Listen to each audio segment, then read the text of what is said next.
Alright, so if you're not making any money online, here is the #1 reason why. My name is Dan Brock, the Deadbeat Super Affiliate, and if you're trying to build a passive income online business from the comfort of your living room sofa, this is the channel for you. So make sure you hit that subscribe button and then tick that bell icon so that you're notified of any videos that I release when I release them. Alright, so one of the big problems that I see with beginning affiliates or people trying to start an online business for the first time is they target the wrong audience. All right, so in this video, what I'm gonna do is I'm gonna break down an example niche market and show you the different potential audiences to sell things to and the right way to go about it. All right, so before we begin, here is the winner from yesterday's $30 cash contest for top commenter on yesterday's video. So comment right here, boom, or it's gonna be like here, boom. All right, so today I'm also gonna give away another $30 here today on this video for one top commenter. Just comment below and you can potentially win $30 here today. Comment something related to this topic. All right, so without further ado, let's jump right on in. Here we go. Oh, my wire's stuck, no. Here we go.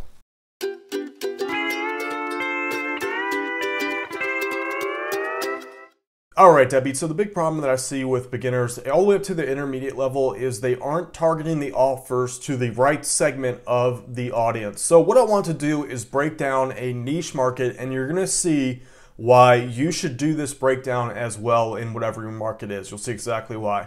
Alright, so in the magic niche market, there are all kinds of different people that are all interested in all different sorts of things. So you can break it down if you look at a the very macro view of this. You have two different groups of people. One group likes to watch magic. All right, so these are like people that are Criss Angel fans, David Blaine fans. They could just like to be any kind of casual magic in person at little small clubs all the way up to big high scale venues and all that. So those are people that like to watch it. The other half are people that like to perform it. This is actually, the ratio is a bit off. It's actually like 3% like to perform, the 97% like to watch. All right, so you can potentially make money off of either of these markets. Now, online, you know, if you were an actual magician, that was your profession, that's probably what you'd want to do, is entertainment-based magic.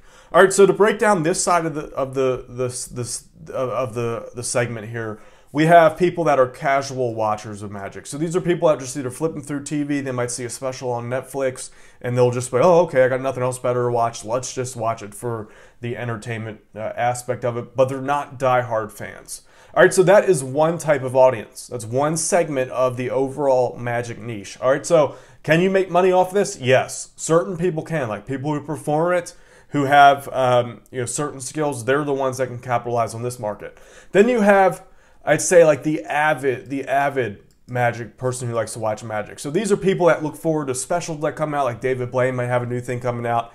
So this is a second segment of the market. They're a little bit more enthusiastic about watching magic, but they're above casual. They're more rabid than casual. But there's one other group in here, and these are kind of like the rabid, groupie fans of certain magicians. So these would be like Criss Angel fans, David Copperfield fans. I don't know if he's still doing it. He's kind of must be getting old by now.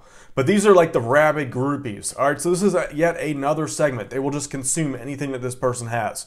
All right, so you can see that magic, even though it's one topic, we have now broken it down so far into 3 different markets. Now, let's go over to the performing side.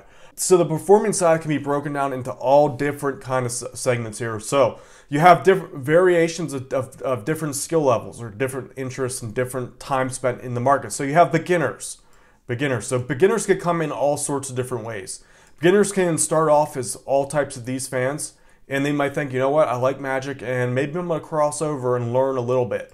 So these beginners have various reasons to learn how to do or perform magic. One of these could be they just want to learn how it's done. That's just a big portion of the segment.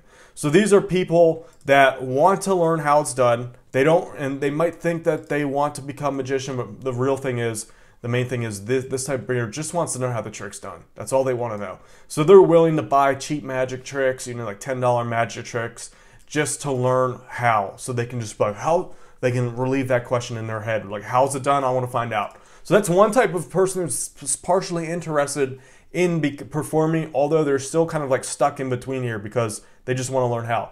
All right, now you can break this down even further. There are people that want to learn how for various reasons. One reason could be they want to You know, they want to be like the life of the party. That's what I learned about the magicians, some of the amateur ones.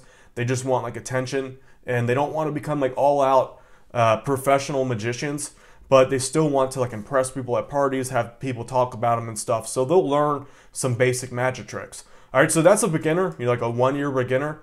They will purchase products, different magic gimmicks, different training products that you could potentially earn an affiliate commission on. Now, again, this is not about, you know, specifically the niche market. The point is I'm making is there are many, many different topics in a respective niche here. So you have beginners that want to perform it, learn and perform, P for perform, plus learn, but they're not die-hard, super passionate people. And that's where the next level comes into play.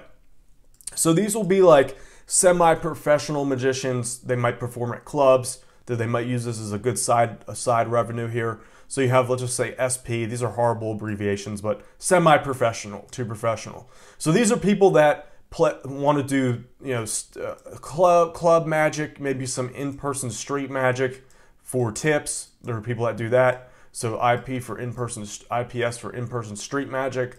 The club scene, a little bit smaller venues. And then you have people all the way up here to like stage level, Chris Angel style, you know, like big performances in Vegas. These high-end, super high-end professional magicians. This is yet another smaller segment of the niche, but it does exist. All right, so even at this level, there are all kinds of there's like 6 different markets, and this goes down even further because let's just take stage magic for example. You could have people that want to do levitation tricks. You might have people that want to do fire illusions. Same with all these levels, like basic. Some people might, with the basic level, you might have people that want to do card magic. Some people that want to do coin magic. Some that want to do things with like bottles and pens and stuff like that. So it can be broken down even further and even further. Now the problem is, where I'm getting at with all this, is that the big problem is that people are mismatching the products that they're trying to sell. They don't know exactly the right audience to sell to. So for example, it's going to be very hard for you. Let's say you have you have 2 different audiences here. Let's go with the stage magic people.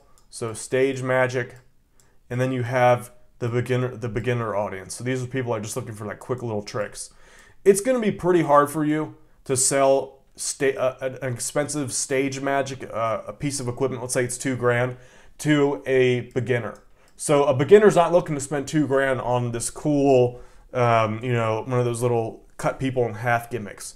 So that's basically essentially what's happening is that either people are selling the wrong things to the wrong people, even though it's in the right niche, they're not targeting the right audience. Now to go further with this, let's say you have a $10 training product on how to do basic card magic, right?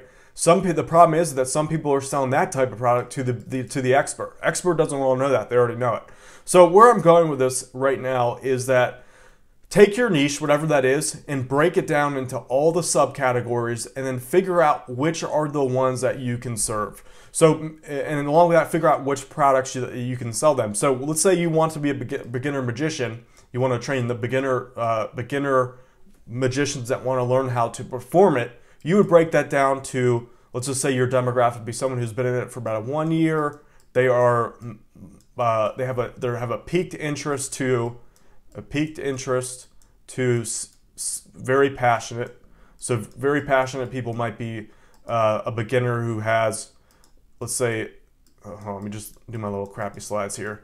All right, so let's say the peaked interest beginner just might be someone coming in. They're like, yeah, you know, magic could be interesting. I'm looking for a new hobby. It might be cool. So let me just pick up a small $20 training product on basic card magic. All right, some people might just end with that.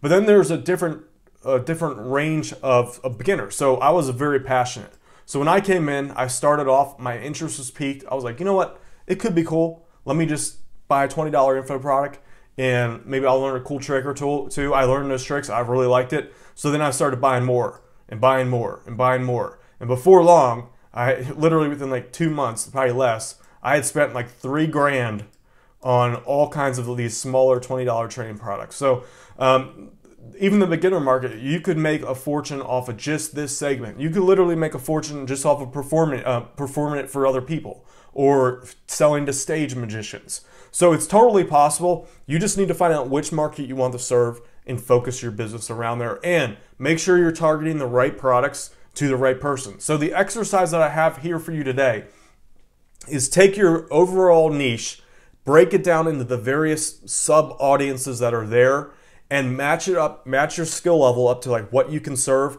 and then list the products that you can sell to those people. Now from there, you might be wondering, like, what do I do with that? That's where you break down the keywords, the type of content that you make. You create it only to serve those markets. All right, so it's very important that you drill your stuff down to sub audiences or a sub niche in an audience. And I know I've talked about this in the past, but what I want you to do here today is break up your niche accordingly.